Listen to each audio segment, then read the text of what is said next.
Hello everyone, আসসালামু আলাইকুম। আশা করি সবাই অনেক বেশি ভালো আছেন। ইলিশ মাছ কার না পছন্দ? ছোট বড় সবাই ভীষণ পছন্দ করে খেয়ে থাকে। আর ইলিশ মাছের লেজের ভর্তা ভীষণ পপুলার এবং টেস্টি একটি খাবার। কিন্তু আজকে আমি আপনাদের সাথে শেয়ার করতে যাচ্ছি খুবই ইউনিক একটু রেসিপি। আর সেটি হলো ইলিশ মাছের লেজের বোনলেস ভুনা। তাহলে চলুন শুরু করা যাক। এখানে আমি নিয়ে নিয়েছি 4টে ইলিশ মাছের লেজ, কুচি করে রাখা পেঁয়াজ, কাঁচামরিচ, ধনেপাতা, আদা রসুনের পেস্ট আর সামান্য কিছু মশলা। প্রথমে একটি কড়াইতে আমি দিয়ে দিচ্ছি পরিমাণ মতো তেল। তেল গরম হয়ে যাবার পরে এখানে আমি দিয়ে দিচ্ছি ইলিশ মাছের লেজগুলোকে। গরম তেলের মধ্যে মাছের লেজগুলো দেওয়ার সময় একটু সাবধানে দিতে হবে যাতে করে হাত পুড়ে না যায়। আমি এখানে যখন গরম তেলের মধ্যে মাছগুলো দিয়ে দিচ্ছিলাম তখন তেলগুলো ছিটে আসছিল আমার গায়ে।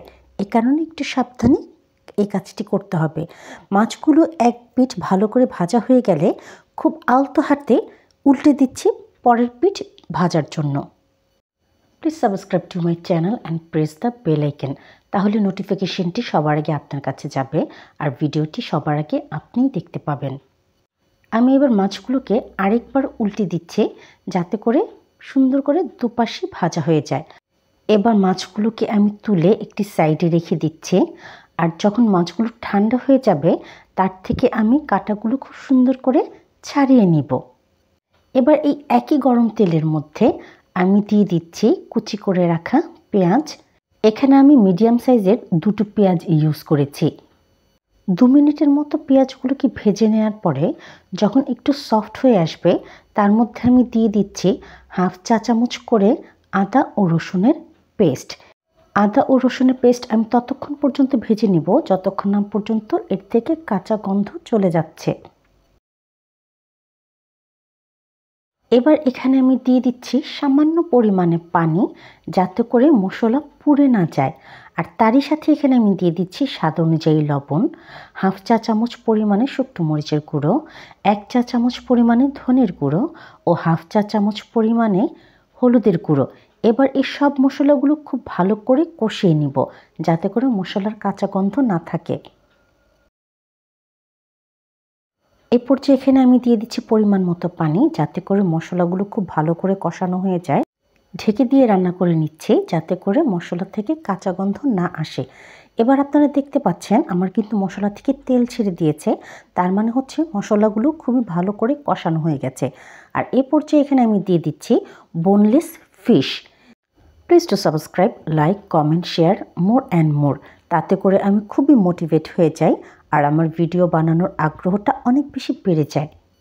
আর সেই ভিডিওগুলো আমি আপনাদের সাথে খুব সুন্দর করে শেয়ার করতে পারি।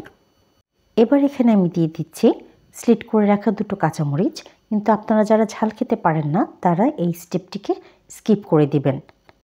আর ফাইনালি আমি এখানে দিয়ে দিচ্ছি কুচি করে রাখা ধনেপাতা। এই ধনেপাতা দেওয়ার ফলে অসম্ভব সুন্দর একটি ফ্লেভার আসতে থাকে আর খেতেও খুব টেস্ট হয়। Please subscribe to my channel and press the bell icon.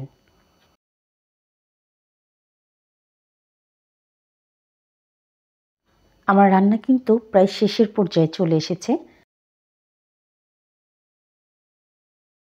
এবার আমি আপনাদেরকে সার্ভ করে দেখাচ্ছি। দেখতেই পাচ্ছেন কি সুন্দর লুক হয়েছে আর আলহামদুলিল্লাহ এর টেস্ট ছিল অসাধারণ। আর গরম ভাতের সাথে খেতে কিছু বলার অপেক্ষা রাখে না এর টেস্ট সম্পর্কে। যদি আপনাদের আমার এই ভিডিওটি ভালো লেগে থাকে তাহলে সাবস্ক্রাইব করে দিবেন আমার ইউটিউব চ্যানেলটিকে, ফলো করে দিবেন আমার ফেসবুক পেজ ও ইনস্টাগ্রাম আইডি তিন্নাস কিচেনকে। সাথে থাকার জন্য ও পুরো ভিডিওটি দেখার জন্য সবাইকে আন্তরিকভাবে ধন্যবাদ। ইনশাআল্লাহ দেখা হবে পরের কোনো ভিডিওর সাথে।